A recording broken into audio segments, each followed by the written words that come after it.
Yeah, it felt like I should be busting some moves up here with those tunes. Well, welcome to Word Serve. If I haven't met you yet, my name is Pastor Bill. Would love to meet you after the service. I'll stand right over here. Would love to shake your hand and get to hear a little bit about your story. I'm super excited about this sermon series, The Power of Habit. It is an immensely practical series, so there are going to be action steps. If you have a way to take notes, this would be the time to get that ready because there's going to be lots of action-packed information in this. If you miss it, you can always catch us on YouTube, on Facebook, or at our website, wordserve.org/sermons. So if at any time you want to go back and hit the rest of the series or just say, hey, what was that you said? You can always catch us there. I want you to know that. The Power of Change is a book that was written by Craig Groeschel. He's a pastor in Oklahoma, Life Church TV. So if you want to get the book, it's out there everywhere you can buy books.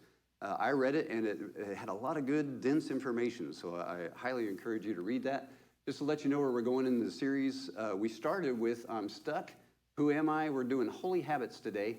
Next week, we're going to break good. You've heard about Breaking Bad. We're going to break good, all right? And then Quit Trying. I bet you can't wait to hear that one, all right? What pastor ever said quit trying? Well, come and find out. And then finally, Future You, as in Future University, because we're going to study how to make us the best in the future that we can. And I don't mean like pop psychology, feel-good stuff. I mean the best disciple of Christ. How do we do that?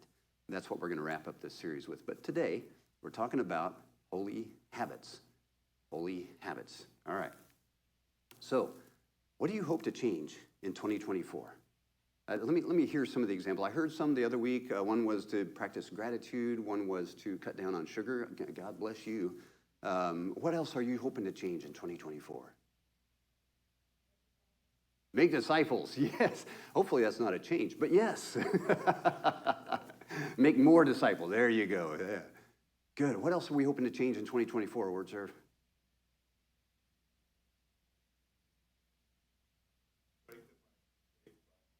Strengthen the practice of faith. Boy, is this sermon ever a good topic for that? Awesome, nice. Yeah, so we have no hope at Word Serve. We're not changing anything. All right, so this is good. Well, this is a place to start from. No, actually, we could say it all by saying making more disciples because that is what lights everybody up. I think when you see that happen, even in yourself, you grow a little bit deeper, you grow closer to Christ. That is exciting stuff. So let's not undersell that part, all right? But a lot of people, when they set goals or New Year's resolutions, by the way, statistics tell me that you have all failed by now. So anyway, prove me wrong. But when we set goals, oftentimes we set what I call external goals. Like this year, I'm going to lose, and there's a specific, like I'm going to lose 15 pounds. Don't worry, that's not my goal. Eat a cheeseburger, man. This year, I'm going to run a marathon or a half marathon. This year, I'm going to, et cetera, et cetera. And it's something that's very external, very specific. My favorite is actually, this year, I'm going to do the Beachbody program. Now, just pause for a minute and think about this. The people that market, I'm nothing against this. I am never against fitness. But here's how the marketing ploy goes. Beachbody Fitness. Sign up around the end of April. Do this program so that when beach season rolls around, you look good. Which, again, nothing against that. But have you ever checked in with those people in about October? Because the Beachbody's done gone by then. Right? You might look good for a season, but it does not last. Well, I'm talking about today is how to do things that will make things last, because we don't want to burn hot and cold when it comes to Jesus. We don't want to part-time make disciples. We want this to be the passion that lights our hearts on fire and never stops. So how do we do that? And I think the reason that we pick a lot of these external goals is because they're easy to measure. If I say I'm going to lose 15 pounds, I can measure that. Did I or did I not? Success or failure? But here's the problem. If we just go to that goal, then what's the incentive to continue the lifestyle that led to that goal? Do you get what I'm saying here? I see this also. I'm going to run a marathon. Great. Nothing against that. I think that's awesome. But then they go run the marathon. They check that off their to-do list or their bucket list, and then they kind of stop running. And that whole lifestyle that led up to that, the diet, nutrition, the rest, the exercise, just goes away. Why? Because they met a measurable goal instead of establishing a lifestyle. Do you see the difference? And so what I'm going to encourage you to do, Word Serve, as you look at New Year's resolutions, because they probably already failed, let's make some new ones. Let's make some that aren't external but internal. What does that mean, Bill? Well, it means instead of making a resolution that I'm going to do something that's measurable, let's make a resolution that says I'm going to be something. So if it's fitness, I'm going to be a fit person. How are you going to do that? Stay tuned. I am going to be one who makes disciples of Christ. How are you going to do that? You're in the right place. We're going to do that together. So instead of to-do goals, make to-be goals. That's my encouragement to you today. And I've got a great example. This guy named Paul, you may have heard of him. He wrote a lot of the New Testament, and he never took a breath. Talk about run-on sentences. Anyway, he was a mentor to a guy named Timothy. And so that's what I want to read us today. Of all the things that we pursue, is there one thing that might be that keystone when it comes to how we make disciples, how we live for Christ? And we're going to hear his advice to his protege Timothy today in 1 Timothy. And I'm going to read out of chapter 4, verses 7 through 9, just to get us kicked off here. Now, I should explain that when I read scripture these days, there's a little bit different change. I'm going to put the big idea that I want you to take away on the screen so you're not trying to follow words on the screen. But if you are the person that likes to follow along, there's this thing called a Bible, and you can bring it with you. And you can open it, and you can read it just as I do. And the cool thing is, if your translation's a little bit different than mine, it broadens your understanding, or it causes a question that you can then ask me, how come this word says this, but yours says the other? I love these conversations. This is awesome stuff. So I just gave away what we're going to do, but now you understand why there's not a whole bunch of words on the screen. Anyhow, here we go. Paul talking to Timothy in a letter. Have nothing to do with godless myths and old wives' tales. Rather, train yourself to be godly. For physical training is of some value, but godliness has value for all things, holding promise for both the present life and the life to come. This is a trustworthy saying that deserves full acceptance. These are the words of God for the people of God, and for these words we are grateful. So did you catch what it is that is better than anything else? It's on the screen, come on. Godliness, right? Godliness. So this godliness, Paul is saying godliness is better than anything because it is valuable now. It is value into eternity. It holds its value like none other. So what is godliness would be my next question. Well, that's a good statement. I found a really dry, boring definition that I wanted to share with you because it just lights me up and keeps me up at night. It says this: active obedience that springs from a reverence of God. I found a better example. I found this quote out of an article that was written. It says, only God-struck doers of the word can rightly be termed godly. Now, I like that. Why do I like that? God-struck. Boy, I've had a presence with something that is way bigger. I've had a presence with the living Savior. I've been struck in awe by what he offers, and it has changed my life forever. God-struck believers who do what? Do the word. You ever wonder what the second half of our church name is? There you go. We don't just hear the word, we do the word. That's part of being part of this family. So if you're God-struck today, and you do for God, you're on your road to godliness. Godliness literally is taking the way of God and living it out. Not just knowing about and doing about God. That's what godliness basically means. So why would you want to do this godliness? Well, it has value in the present and in the future. The present, see, and this is where I think people go with, okay, you want me to be more like Jesus. To what end? My favorite question, right? So that someday I can float on a cloud, strum a harp, and be part of the eternal praise band. Does that motivate any of you, except the band? I don't know. It doesn't really do much for me.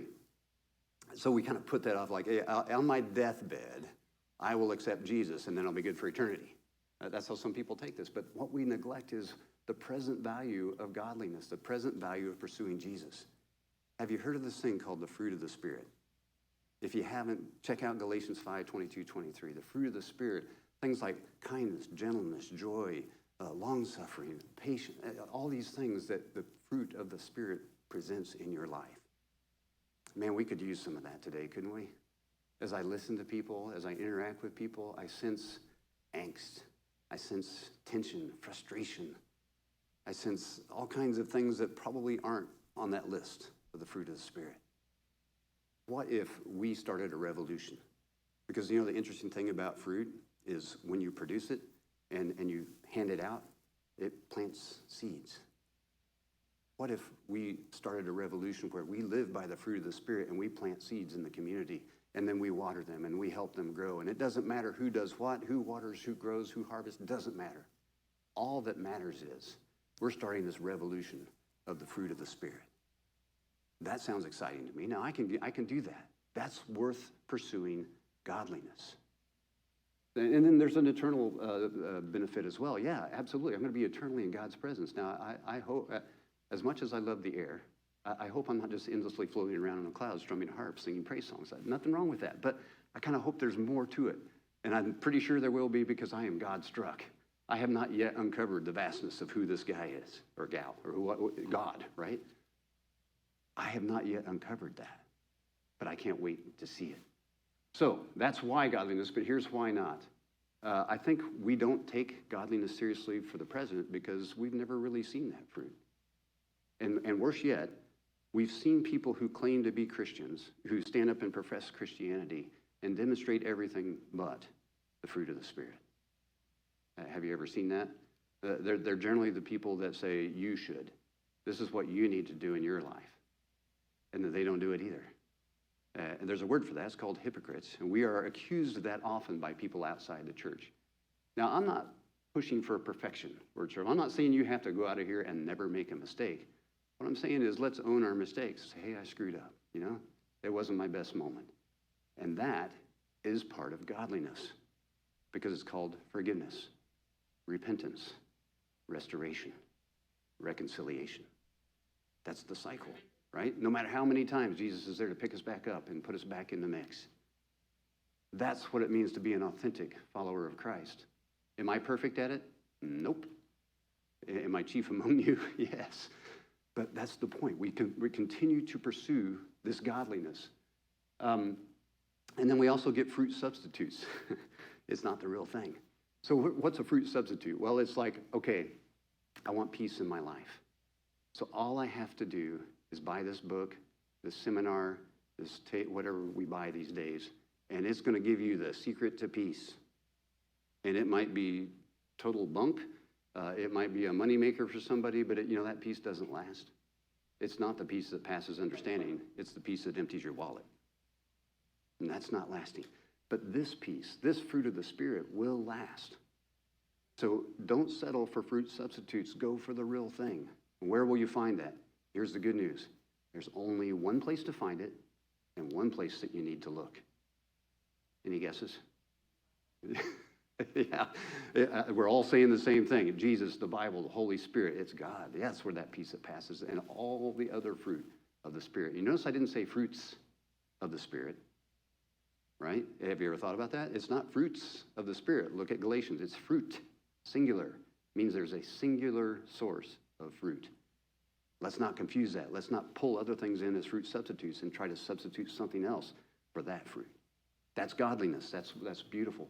And then in the future, if the eternity thing doesn't really apply to you, I think we underestimate what eternity is.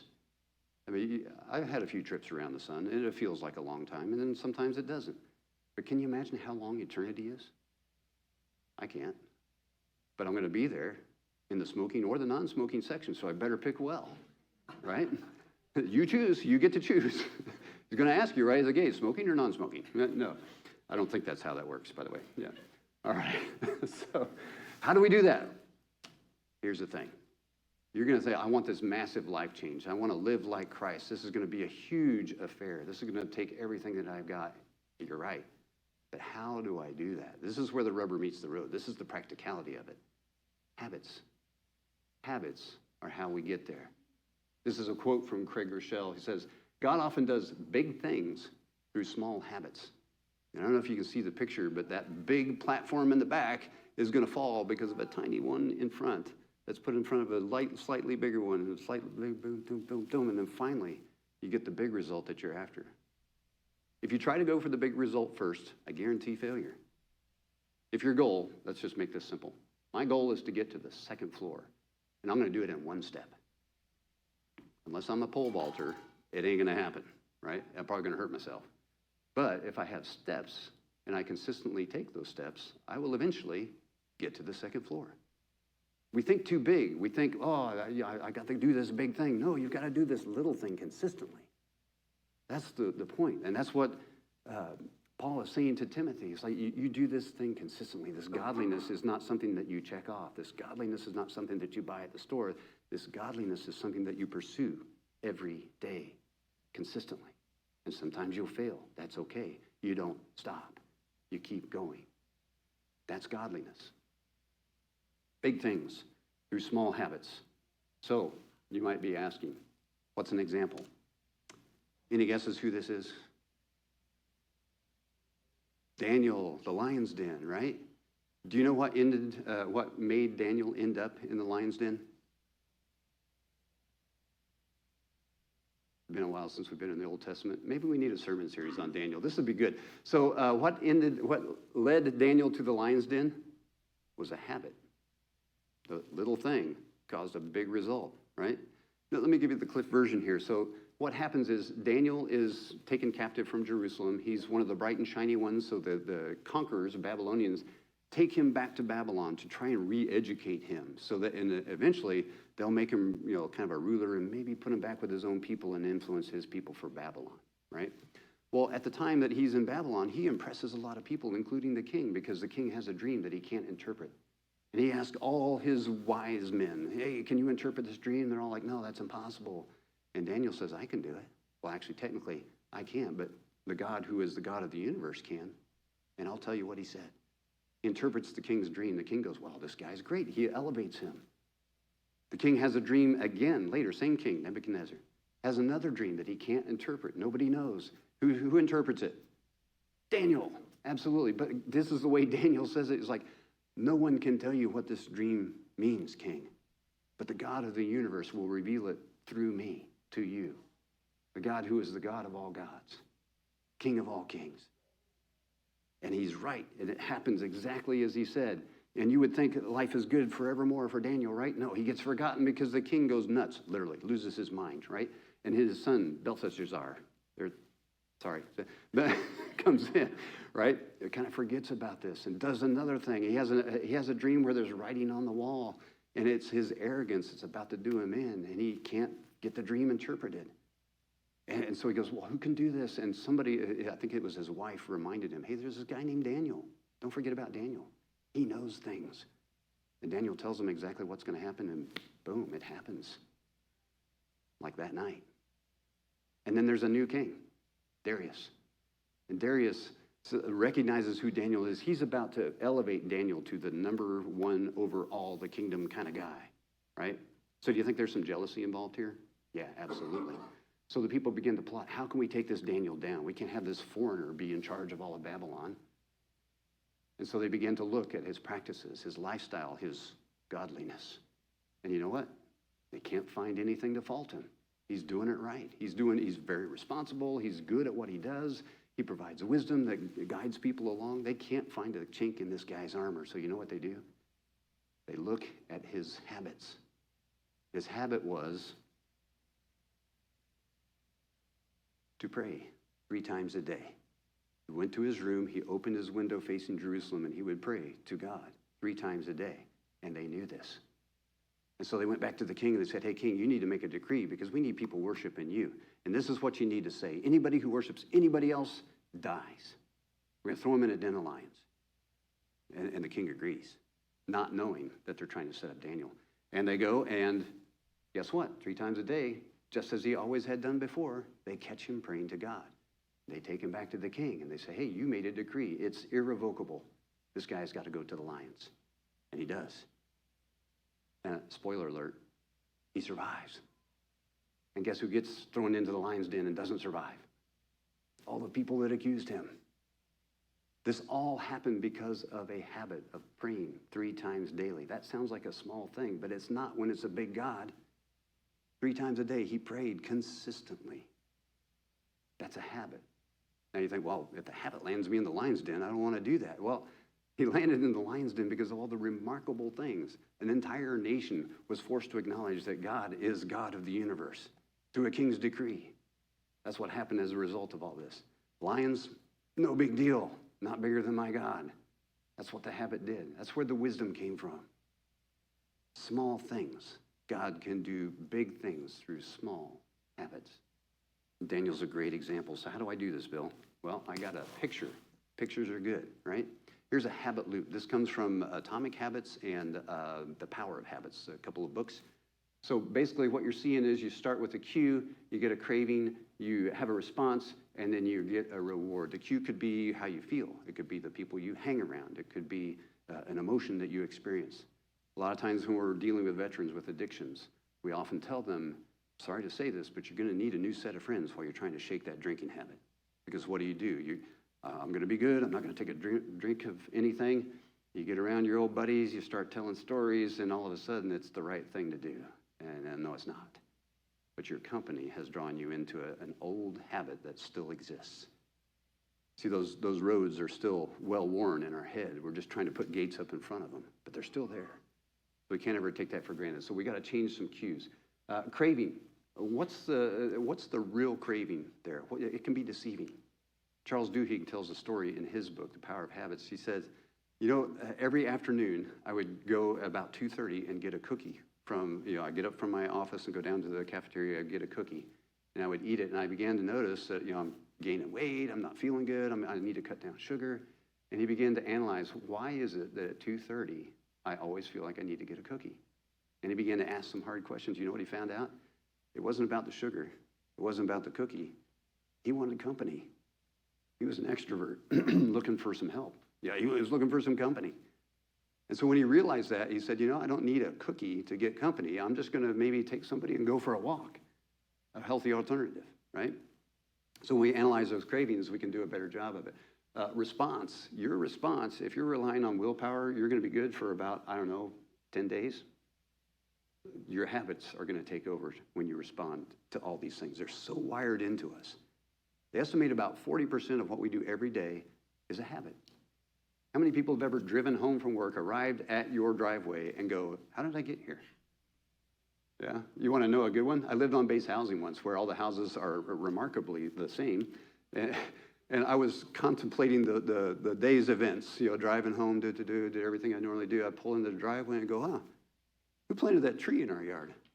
And I realized I had gone one driveway too far and quickly backed out before anybody saw me. But now you all know, right? That's the power of habits.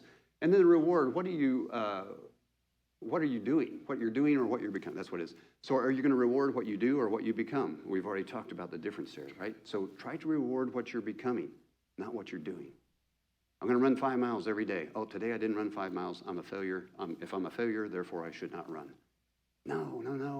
Reward what you're becoming. How many days have you run 5 miles? See where you've come from 0 to what? And continuing to measure. Don't give up. Keep going. So to make it a little more specific, here's how you form a good habit. On those cues, make them obvious. If your goal is to read the Bible for 15 minutes every morning, lay the Bible out, lay your notebook out in a great place, and that is your place to go in the morning. It's the first thing that you see. Make it obvious. If your goal is to eat better, put the food where you can see it, the good food where you can see it. If your goal is to work out every morning, lay your clothes out the night before where you can see them. It's easy. You just run right down, throw everything on, and you're out the door. Make it obvious. Craving. What's the basic need that you're trying to fill? Because these needs are not bad. The needs that you're feeling in these cravings are not bad, but the response to those might be. There's probably some place that whatever that need is, you can find it in God. You can find it in godliness. You just have to readjust and look a little bit. The response, make it easy. How many people have heard of the 2-minute rule? Awesome. Here's the 2-minute rule. My goal is to get fit. I'm going to start with 100 push-ups a day. Can't do 100 push-ups, okay? So for 2 minutes, I'm going to do push-ups. And that's it. I'm done. That's easy. But the thing is, I do that every day. Every day there's 2 minutes. And you know what? After a while, 2 minutes doesn't seem like enough. I can do a little more. And then it's 3 minutes, and then it's 6 minutes, and then it's 30 minutes, and then it's not push-ups, but you know what I mean, right? I can do at least 2 minutes. Make it easy. Reward the consistency, not the amount. And you will keep going. The response also, habit stacking. So once you get successful at this 2-minute thing, when I initially read that, I was a little blurry-eyed, and I thought it said hobbit stacking. I was like, that's kind of mean to those people, but whatever. Habit stacking. Right? So this habit, when I'm done with that, leads to this habit. And I bet you already have that, right? Because you always brush your teeth, comb your hair, whatever. There's a certain order that you do things, and God forbid you forget to do that in order because you might forget deodorant or something. I don't know, right? But there's a way that you stack on top of each other, stack godly habits on top of each other so that one leads to another. Even if it's 2 minutes, 2 minutes, 2 minutes, that's 6 minutes of your life. Have you got 6 minutes to spare for Jesus? I bet you do. And I bet in this habit stacking, you'll see results. And then finally, make the reward satisfying. One of the something that's meaningful to you, something that will maybe in the process of godliness also reward others. But one of the funniest ones I heard is a guy said, I am going to stop cursing. And every time I curse, I have to put $1 in the curse jar. And you would think, okay, and at the end of that, I'm going to donate it to a worthy cause. No, what he said is, at the end of that, I'm going to donate it to a cause that I can't stand. Because that's my motivation to not curse, right? I'm not giving money to those people. Well, then watch your mouth, right? Yeah. So you can do rewards however you want, but the point is we continue to do them however that works. So I'm going to offer you one easy first step. There is an application. It's called YouVersion, spelled like that, YouVersion. It's the Bible app that I talk about all the time. That Bible app is done by the church in Oklahoma where Craig Rochelle is a pastor. This has been around for a long time. So I would encourage you to download the app, and I would encourage you to search for the power to change, and you're going to see this screen. Now, on this screen, you can start a Bible reading plan called The Power to Change, and it's going to walk you through how to make some habits and reinforce those things. So that's a good, easy step to be consistent. It's only 7 days. If you miss one, that's okay, but keep going. Keep forming those godly habits, and you'll be fine. So let me ask you one more time, what are we hoping to change in 2024, Word Sir? Because I got some bad news and I got some good news. The bad news first. Hope doesn't change anything. The good news, habits do. So as you form habits, let's make them godly habits, shall we? Let's pray. God, thank you for the power of habit. Thank you that you are a big God who does great things through our small things repeated. God, give us a vision to live in godliness, a desire for nothing else but you. The stirring in our hearts, the yearning that we have can all be answered by what you provide. Help us to find a way to connect to that and help us to glorify you in the process. God, we give you all the thanks, the praise, the glory, and the honor, for you alone are worthy. In Jesus' name, amen.